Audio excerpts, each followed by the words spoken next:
ये है जी जो पिछले तकरीबन 6 माह से ये झूठा फ्रॉडिया इंसान जो है ये कौम के साथ फ्रॉड कर रहा है, कौम के साथ जो है ये खिलवाड़ कर रहा है, ये खिलाड़ी। और कौम को ये यानी इसने 3.25 साल में इस मुल्क की जो है वो इकॉनमी को इसने तबाह किया और जो है वो यानी सियासी कल्चर को जो है वो इसने तबाह किया। फॉरेन लेवल के ऊपर जो है वो पाकिस्तान को तन्हाई का शिकार किया। अमेरिका को इंडिया को ऐसी ही सूरत हाल में ये ज़रूरत हुई कि उसने कश्मीर को जो है वो हड़प कर लिया। उसके ऊपर इसने कहा कि जी मैं हर जुमे को जो है वो जुलूस निकाला करूँगा, मैं एहतजाज किया करूँगा। वो किसी ने नहीं देखा कि इसने कहाँ पे जो है वो एहतजाज किया, वो सिर्फ़ इसकी ज़बानी कलामी जो है वो इसकी बातें थी। तो इस आदमी ने 3.25 साल में पाकिस्तान को इर्रेपेरेबल जो है वो नुकसान पहुँचाया, मुआशी तौर पे भी, अखलाकी तौर पे भी, इस मुल्क की सियासत को भी। और उसके बाद जब इसके इन करतूतों की वजह से इसके ख़िलाफ़ इसके अपने अलाइज़ इसके ख़िलाफ़ हो गए। ये आपके पेश नज़र होगा कि हमने इसके जो जमात से लोग जो है वो हट के इसके ख़िलाफ़ हुए थे, हम उनके वोटों से प्राइम मिनिस्टर शहबाज शरीफ मुंतखब नहीं हुए, इनके अलाइज़ के वोटों से। इनके अलाइज़ ने भी जब इनको छोड़ा तो उसके बाद इसने जो है वो अमरीकी साजिश का एक बयानिया, एक फ्रॉड, एक झूठ जो है वो इस कौम के जो है वो सामने रखा।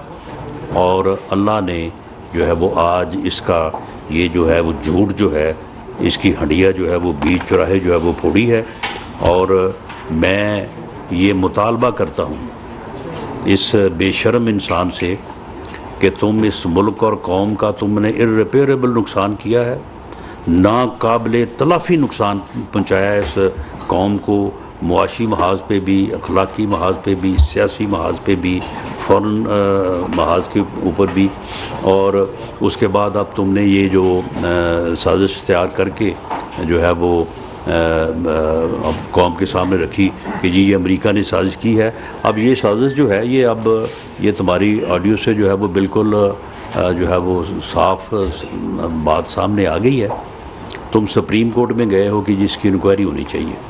अब 2 सुबह सुप्रीम कोर्ट में दरख्वास्त, हम उसको जो है वो एक्सेप्ट करेंगे, कंसीड करेंगे, एग्री करेंगे कि इस जो ऑडियो लीक हुई है इसकी फॉरेंसिक करवाएं। और फॉरेंसिक करवाने का अब इसे चाहिए ना कि ये करवाएं।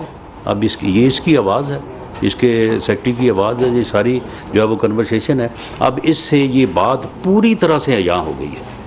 मैं वो गवर्नमेंट कॉलेज यूनिवर्सिटी के वो स्टूडेंट्स को जिनसे ये आगे से पूछ रहा था कि जी ये साजिश किसके ख़िलाफ़ हुई, किसने की, किसको कहा जा रहा था, तो आगे से उनसे जो है वो जिन चंद लोगों को इसने समझाया हुआ था उनसे नारे लगवा रहा था। मैं उन स्टूडेंट से भी कहूँगा कि ये है इसका मकरू चेहरा, ये है इसका कौम के साथ खलवाड़।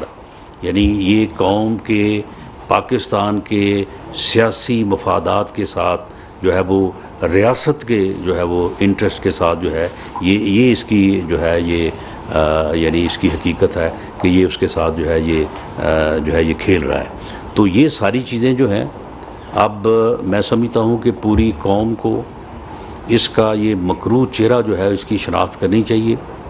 ये कौम को तकसीम करना चाहता है, ये नौजवान नस्ल को गुमराह करना चाहता है और इसकी शनाख्त होनी चाहिए ताकि ये बंदा जो है ये इस मुल्क को जो इसका हिडन एजेंडा है या इसके आकाओं का एजेंडा है, जो इस पागल, इस अहमक इंसान को अगर कोई इस्तेमाल कर रहा है तो ताकि वो एजेंडा जो है वो किसी सूरत भी जो है वो मुकम्मल ना हो या बुरे कार ना लाया जा सके और इस मुल्क को जो है वो नुकसान ना पहुँचे और पाकिस्तान जो है वो हमेशा कायम व दायम रहे और अपने मामलात, अपने मसाइल के ऊपर जो है वो काबू पाए, जो कि इंशाअल्लाह ताला कायम भी रहेगा और अपने मसाइल के ऊपर काबू भी पाएगा। आजाद सैयद साहब, राणा साहब बहुत बहुत शुक्रिया। राणा साहब, आज कैबिनेट मीटिंग के बाद एक